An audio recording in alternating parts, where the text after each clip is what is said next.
Assalamualaikum warahmatullahi wabarakatuh, sahabat Mama Mia dimanapun Anda berada. Hari ini Mama Mia akan meliput kegiatan tahunan, tepatnya pembuatan bubur Asyura yang dilakukan setiap tahun yang menjadikan tradisi pada masyarakat beberapa daerah di Indonesia pada umumnya. Nah, pada kesempatan hari ini kita akan meliput kegiatan yang ada di Perumahan Kirama Alam, Kabupaten Tanah Bumbu, Kalimantan Selatan. Nah, apa sih yang membedakan bubur Asyura dengan bubur-bubur yang lainnya yang biasa kita jumpai di masyarakat?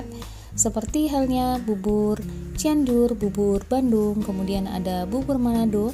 Nanti kita akan berbincang lebih lanjutnya kepada tokoh masyarakat yang ada di lokasi pembuatan bubur Asyura ini. Baiklah rekan-rekan sahabat Mama Mia dimanapun Anda berada, jangan lupa ikuti terus di channel ini untuk mengetahui liputan selanjutnya. Selamat siang Ibu. Dengan Ibu siapa? Nama saya Prina Indradi. Saya Mustika. Ya baik, saya mengganggu waktunya sebentar. Ini bisa diceritakan Bu, untuk kegiatan hari ini kalau boleh tahu apa ya kegiatannya di Komplek Kirama Alam ini? Ini kita lagi gotong royong membuat bubur Asyura. Biasanya kita lakukan ini setiap setahun sekali memperingati tanggal 10 Muharram. Selain berpuasa, kita juga mengambil berkah dari membuat bubur Asyura ini. Nanti akan kita bagi untuk seluruh warga di Komplek Kirama Alam dan Harun Permai di RT 12. Untuk dana pembuatan bubur ini, apakah ada memang anggaran khusus yang dikeluarkan oleh perumahan atau memang bagaimana ini prosedurnya untuk pembuatan ini, Ibu? Alhamdulillah di sini kita warganya semuanya kompak, jadi kita semuanya swadaya, gotong royong bersama, urunan, sukarela. Walaupun ada yang nyumbang, donatur yang tetap ada juga. Oh, memang ada donatur tetap ya? Mungkin bisa disebutkan donatur tetap dari perusahaan atau dari perorangan, Ibu? Perorangan. Oh, dari perorangan ya. Jadi kebanyakan dari grup ibu-ibu yasinan di Komplek Kirama Alam dan Harun Permai juga, ibu RT 12. Oh iya. Mungkin bisa dijelaskan ada grup yasinannya apa namanya Ibu? Ya, grup pengajian yasinannya adalah Majelis Talim Anissa. Oh, Anissa ya. Ini diselenggarakan setiap? Biasanya pengajian kami setiap hari Minggu jam 4 ba'da asar. Oh, jadi artinya setiap minggu ya ada pengajian. Kembali ke bubur Asyura ini ya, apakah ada kelebihan, artinya ada perbedaan dengan bubur-bubur yang lain? Iya, alhamdulillah memang bubur Asyura ini karena dibuat setiap setahun sekali memperingati 10 Muharram, bertepatan dengan puasa Asyura kan. Kita membuat bubur ini 41 macam. Isinya di dalam bubur itu ada 41 macam. Selain bumbu-bumbu, sayur-sayuran, kita pribadi pun memasukkan juga air jam-jam, rumput patimah. Kita ambil berkah dari situ. Hakikatnya semoga kita semua di komplek ini sehat dalam lindungan Allah Subhanahu wa taala. Dijauhkan dari bala ya. Hubungan dengan tradisi daerah atau bagaimana ya, Bu? Iya, benar sekali. Ini kental sekali untuk tradisi daerah di Kalimantan Selatan dan tradisi Islami kita. Oh, seperti itu ya. Karena memang notabene kita warga Kalimantan Selatan RT 12 mayoritasnya adalah Muslim. Jadi suku, budaya, adat istiadat itu masih kita pegang teguh dari turun-temurun orang tua. Jadi artinya ketika di Jawa itu ada namanya satu suro ya, diperingati malam-malam satu suro. Tapi di sini spesialis lagi ketika ada 10 Muharram ya membuat bubur Asyura ini. Kemudian apa harapan Ibu sebagai warga di sini terhadap pembuatan bubur Asyura ini dan untuk ke depannya? Ya, harapan kami sih secara pribadi ya, karena ini kita gotong royong ya, berkaitan dengan kerukunan tetangga. Artinya dengan ini silaturahmi kita semakin akrab karena keluarga terdekat adalah tetangga. Jadi dengan harapan kegiatan Asyura ini lebih mempererat silaturahmi kita sesama tetangga, sesama warga kompleks, sesama warga RT. Kemudian juga jadi memperkuat keimanan dan ketakwaan kita kepada Allah Subhanahu wa taala. Artinya sesama tetangga saling kita mengingatkan untuk selalu bertakwa kepada Allah.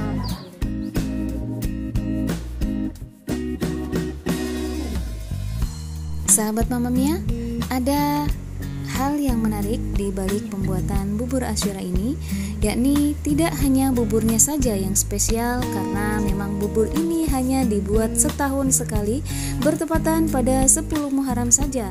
Akan tetapi ada pemandangan menarik dari antusiasme warga dalam bekerja sama untuk merayakan serta bekerja sama dalam pengolahan bubur ini. Warga bergotong royong mengumpulkan semua bahan yang digunakan secara sukarela. Dan ini membuktikan bahwa esensi dari peringatan 10 Asyura ini menambah keakraban antar warga untuk bersilaturahmi. Dan bubur ini nantinya akan dibagikan ke seluruh warga perumahan dan sekitarnya.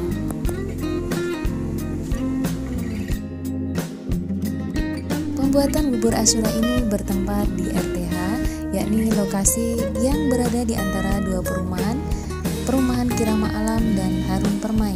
Tempat ini memang difungsikan untuk kegiatan-kegiatan masyarakat yang memang diperuntukkan untuk tempat bermain anak dan acara-acara sosial lainnya.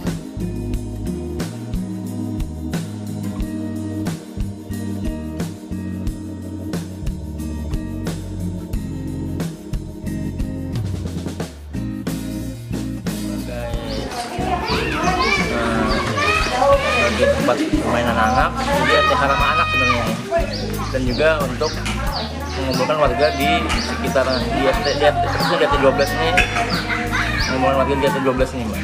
Jadi RTH ini murni dari pemerintah dan difungsikan untuk kegiatan-kegiatan masyarakat, gitu. Ini yang dimulai di masyarakat. Dan khususnya kemarin kita juga sudah mengadakan acara Maulid Nabi di sini juga. Yang kedua ini acara pembuatan bubur Asyura juga di sini. Malam kadang-kadang juga ada pertemuan RT di sini. Ini semua murni dari warga untuk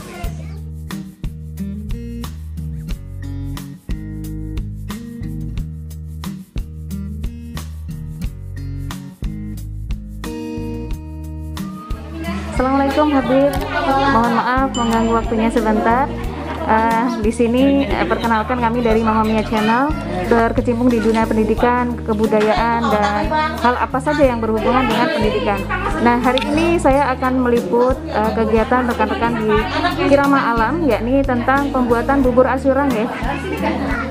Mungkin bisa diceritakan sedikit tentang sejarahnya berkaitan dengan kebudayaan ataupun dari hari-hari.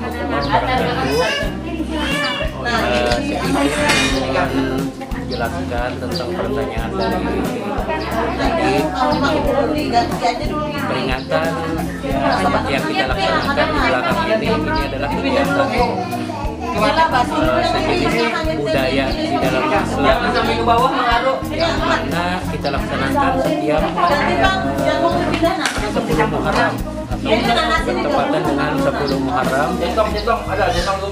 Ini memang ada sebagian dari orang-orang kita yang dari masyarakat kita yang beragama Islam ini menyatakan ini adalah memperingati meninggalnya cucu daripada Rasulullah, yakni Sayyidina Husain bin Sayyidina Ali karramallahu wajhah, yang memang pada saat itu beliau di dalam peperangan yang mana beliau mengantarkan keluarganya hijrah dari Madinah ke Irak, Kubah tepatnya. Beliau diserang oleh musuh atau diblokir atau seperti terkepung di daerah Karbala. Nah, di dalam pengepungan itu beliau bertahan beberapa hari sehingga sampai kehabisan makanan, sehingga semua makanan ataupun apa-apa dicampur menjadi satu, sehingga seperti daun-daun dan batu-batuan dan sebagainya kita dicampur. Nah, sekarang kita memperingati itu adalah tujuannya hanya sebagai peringatan memperingati wafatnya Sayyidina Husain, tapi bukan hanya itu, Ibu. Artinya 10 Muharram itu juga sebelum Nabi Muhammad pun memperingatinya untuk memperingati seperti puasa di bulan 1 Muharram itu adalah memperingati daripada nabi yang terdahulu. Ada kejadian-kejadian nabi yang terdahulu yang kebanyakan terjadi di 10 Muharram. Bukan hanya memperingati wafat Sayyidina Husain, tapi juga memperingati apa-apa yang telah terjadi di saat nabi-nabi yang sebelumnya. Habib, apakah ini tradisi pembuatan bubur Asyura ini berkaitan dengan kebudayaan masyarakat Banjar atau memang murni untuk memperingati beberapa kejadian-kejadian yang penting di dunia Islam?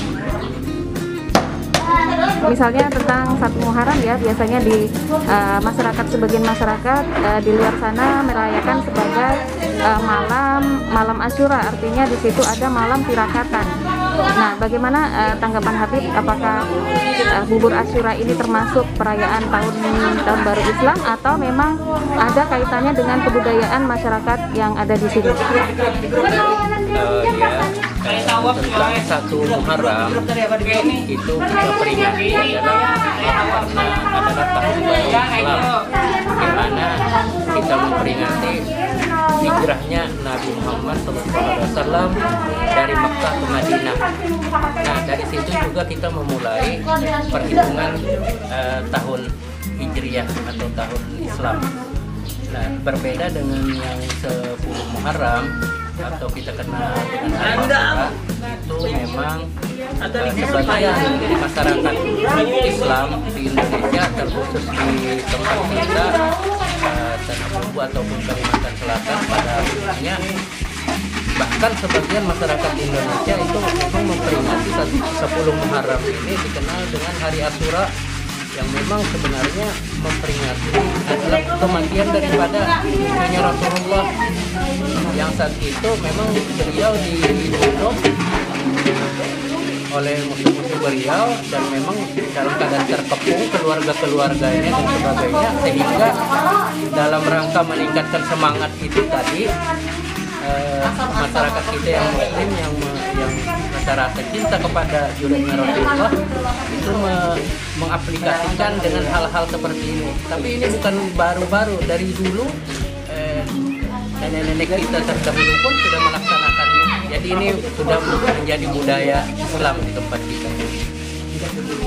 Aprina, Iya. beliau mengatakan bahwa bubur Asyura ini terdiri dari 41 macam bahan yang digunakan. Nah, ini apakah ada aturan yang mutlak harus 41 macam? Kemudian bahan-bahan yang harus digunakan itukah, apakah ada bahan-bahan pilihan yang tidak bisa ditinggalkan sebelumnya?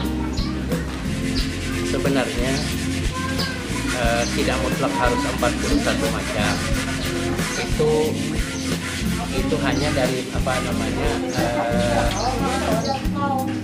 itu hanya dari sebagian masyarakat menyiapkan bermacam-macam. Tapi inti daripada acara ini sebenarnya bukan seperti itu. Inti daripada acara itu adalah meningkatkan semangat kebersamaan kita dan semangat kita mencintai Rasulullah dan mencintai dunia.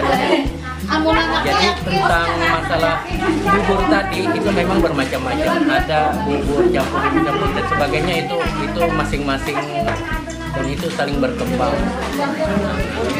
Seperti itu kita tentang pelaksanaan pembuatan bubur Asyura ini, tentunya salah satunya adalah semakin meningkatkan cinta kita kepada Nabi Muhammad SAW. Juga kita memperingati daripada kematian daripada Rasulullah yang disebut. Juga dalam pelaksanaannya di masyarakat ya tentunya adalah kita saling bersilaturahmi, berkumpul, bergotong royong, supaya keakraban di dalam masyarakat ataupun warga semakin baik, semakin akrab dan sebagainya. Dan ini pun nanti bukan kita untuk sebagai mubazir, enggak, ini akan kita bagikan kepada kepada warga masyarakat di